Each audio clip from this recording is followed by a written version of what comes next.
Today I have one of the very debated LEGO Star Wars sets to review, Obi Wan vs Darth Vader.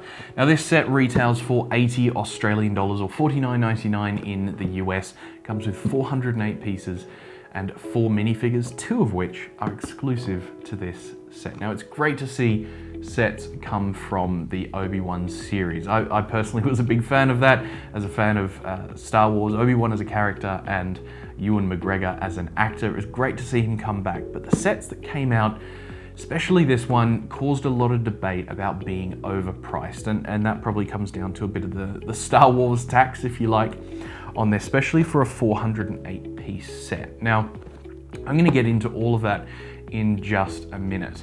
I feel like from the Obi Wan series, there were so many great moments, but the massive one, and if you haven't seen the series, quick spoiler alert happening here, the battle or the lightsaber duel between Obi Wan and Vader, that to me was just such an incredible moment to see, and especially Darth Vader's kind of half-slashed helmet. If we got that as a LEGO minifigure, that would have been amazing. So if there's a diorama set or something that comes from that later on, I will be the first one through the door to order that, because it will be an amazing set if it does happen. But instead, we got this and the Inquisitor transport scythe. So let's take a look at the in-depth review. Inside the box, you'll find a single instruction manual, as well as 4 minifigures, 2 of which are exclusive to this set, being Ned-B and Tara. First off, let's take a look at Tara. She's our Imperial turncoat, who is printed on the front and back, which is quite nice. Then we've got Obi Wan with his famous mullet hairstyle and very angry face, as well as printing on the front and back sides.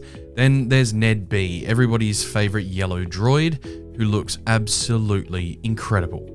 Then Darth Vader. This is a fairly standard one. It's got his funky looking face, as well as the mask, the cape, printing front and back, and also on his arms, which is quite nice to see. Taking a look at the set, this is a fairly playable set, and let's start off with this little side build of the yellow minecart looking thing. And if you've ever played the original LEGO Star Wars game, this will probably give you flashbacks to riding around on that little cart trolley thing. You know what I'm talking about. It has the 2 little trans orange carrying carts and is flippable, just like that. In the set as well, you get these rotating platforms that you can duel Obi Wan and Darth Vader to see who comes out on top. In this case, Obi Wan won. Very different to the show. Yay!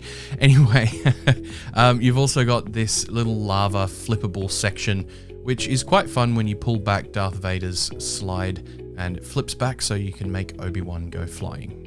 So let me give you some of my final thoughts on this. Overall, this is a pretty cool little set. It does kind of remind me of that scene, and it does give a bit of a throwback, and it's got a few cool play features on there. Overall, this set is good, just don't feel that it's fully there. Like, there could have been a couple of extra things added to this that I feel would have really added to the overall playability and kind of made it feel like it was worth that $80 value here in Australia anyway.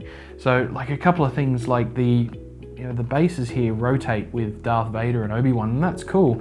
And you can kind of do like a little play fight scene thing. But if there were a couple of wheels, a couple of dials on the bottom here and one on the back, because Darth Vader's little section does slide out. So if there are a couple of little gears here that you could play with, that you could make Darth Vader and Obi-Wan fight, and you could play with a friend or your sibling, or literally just play by yourself. That's the whole point of LEGO, right? Is you could do that, and this is kind of a missed opportunity, I feel, in this set.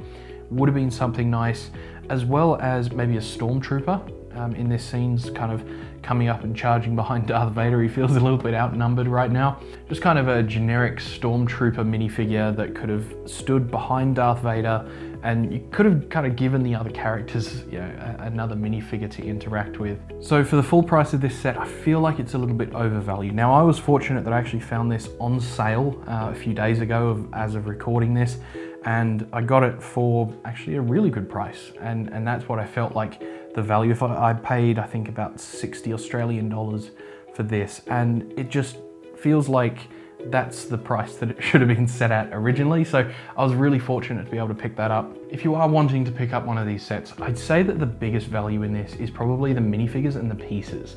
Now, especially for this yellow minifigure, as well as our turncoat Imperial Tara supporting the rebellion, this is a really cool minifigure to have as well, and I'm glad that this is in my collection. It's really worthwhile for that. And then the pieces in here, if you want to do like mountain building and landscapes, there's quite a few good pieces in terms of like rock work. If you are wanting to pick one of these up, then there's an affiliated link down below to the LEGO website that you can pick up one of these for yourself. Now, while you're here, if you want to continue watching some of these videos, check out this one up here that YouTube is recommending for you.